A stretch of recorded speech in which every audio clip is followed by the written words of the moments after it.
The most common pattern in humanity, all great writers and sages have seen this, but some people made it a study to look at human beings and the stories of their lives. And some of you remember Joseph Campbell, who studied all the great myths of humanity, literally in every generation across different cultures. And he discovered that the stories of humanity had, no matter what culture, no matter what the background, no matter what their belief about who is God, or what God is, or whether there's even a God, that all of these stories seem to have certain things in common. And he called it the hero's journey. And I think it's really important as we go on this journey together, not this trip, remember trip's predictable, a journey, what makes it interesting is you're not sure what's going to happen at different times. You're going to meet interesting people, have different experiences, but it might be useful to have this pattern in the back of your mind.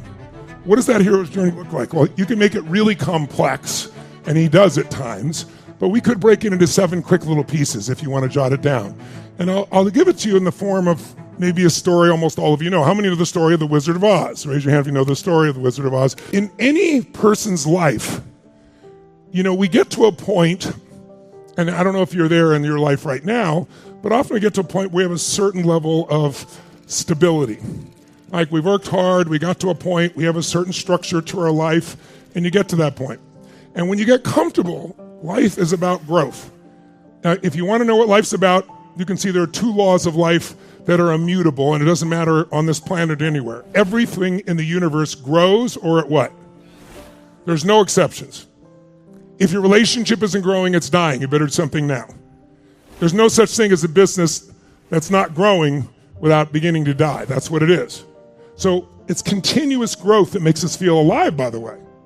People ask me all the time, you've traveled the world, you've met millions of people. What's the secret to happiness? One word, progress. It's not even achieving what makes you happy. Because think of something you achieved that was amazing. How many achieved something amazing and then your brain went, is this all there is shortly thereafter? Isn't that the worst feeling in the world? That's worse than failing. Because at least when you fail, most of us, we get up and we just do it again, find a better way, right? But if you succeed and you're unhappy, you're basically what I call technically screwed.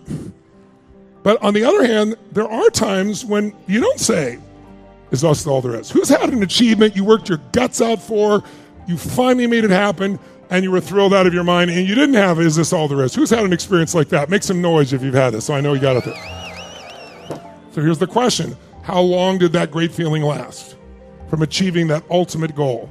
Did it last 6 years? A year? 6 months? 60 days? 6 weeks? 60 days?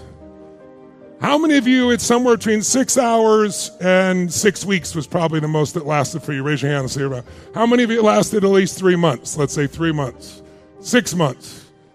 A year. Almost nobody even a year. So what the hell are we achieving all this shit for? You bust your ass and you finally achieve it and feel good for this short little burst of time. Why? Because the universe doesn't want you to sit at the table of success too long because you'll get bored and fat. It calls to you to keep growing because when you grow, you have something to give, and when you give, you have a higher purpose. Everything on earth grows or dies, and everything on earth, everything in the universe grows or dies. Everything in the universe contributes, or it's eventually eliminated by evolution. Those are facts. Those aren't Tony's laws, those are laws of the universe.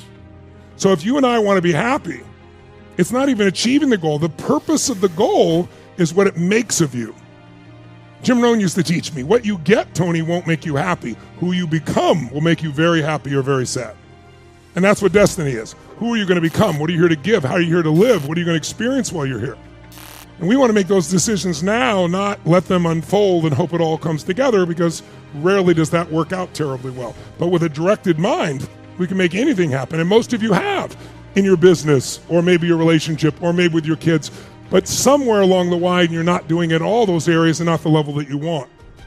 So if you want happiness, it's called progress. If tomorrow something's horrible and you attack it and you start making progress over the next week or so, you're going to start feeling great, whether it was your weight or tackling something in a relationship that's not dealing with or dealing something in your business. That's why it's so important to tell the truth so you can attack what's there and change it, and you'll start to feel better immediately within a few days or few weeks easily.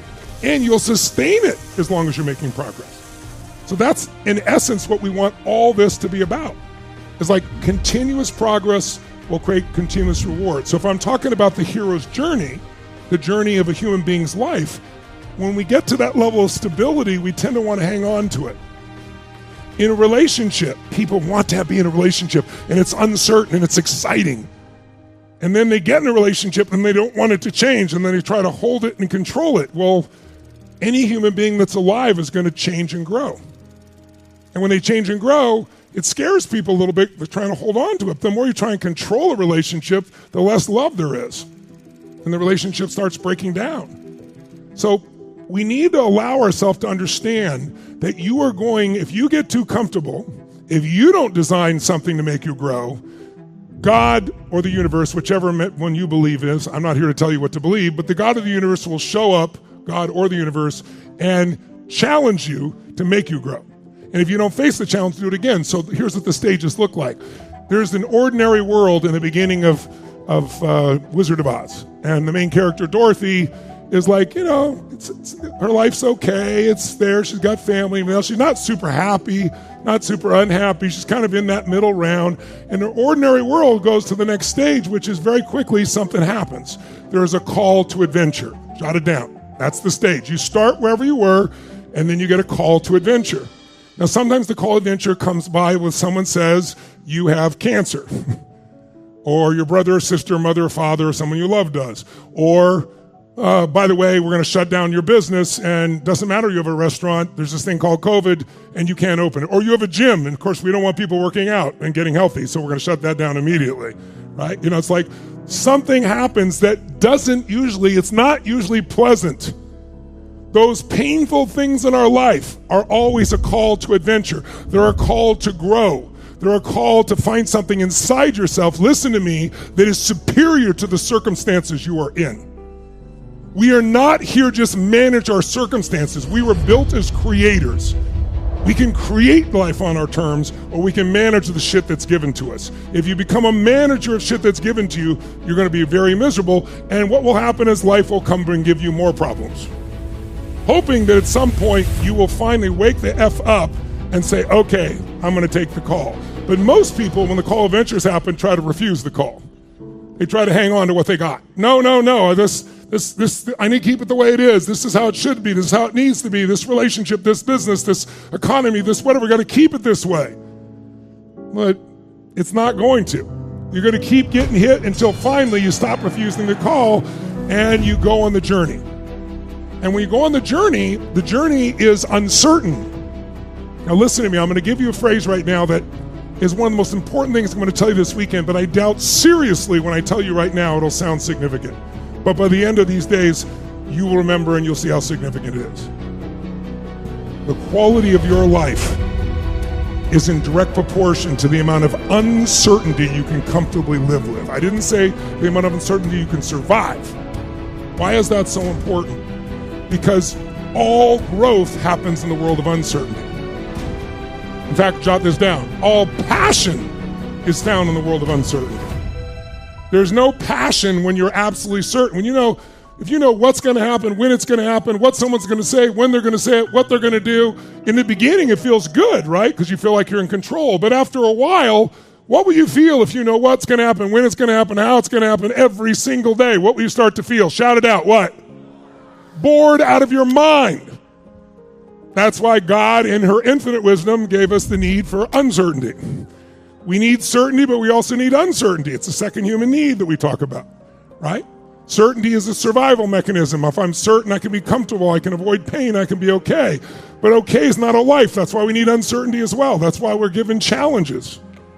And if we don't take on the challenge, we'll get more of them until we're willing to go on the passion trip, the adventure, the place where we're not certain, which is where the growth will happen. And here's what happens. If you commit and start to go on that road, which she gets swept up by a tornado, as you call, that disrupts her little ordinary life, and she's fighting to hang on and stay where she is, but it overcomes her, and she wakes up in a colorful land with little people and witches and shit and wizards. Like, what the hell's going on here? She doesn't know what's going on. But when you go on the journey, you're going to meet new friends, and you're going to meet new mentors, and they're going to help you along the way. You have to trust by going on the journey that those friends will be there, those mentors will be there. If you don't trust and go on the journey, you're just going to build up more pain. And we all go through this, not once in our life. This is a cycle. The only question I'm going to ask you is, where are you in the cycle right now? Okay? And so now she goes on there, she meets him. Who are her friends? Do you remember? The Scarecrow, Tin Man, the Lion. What are they all searching for? Some set of emotional values, courage, their brain and intellect, right? They're looking for a heart. I often feel like I'm the Wizard of Oz. You guys all come here, you fly from all over the world, and I'm behind the curtain and shit. I come out, and and then I just give you what you already have, and you praise me.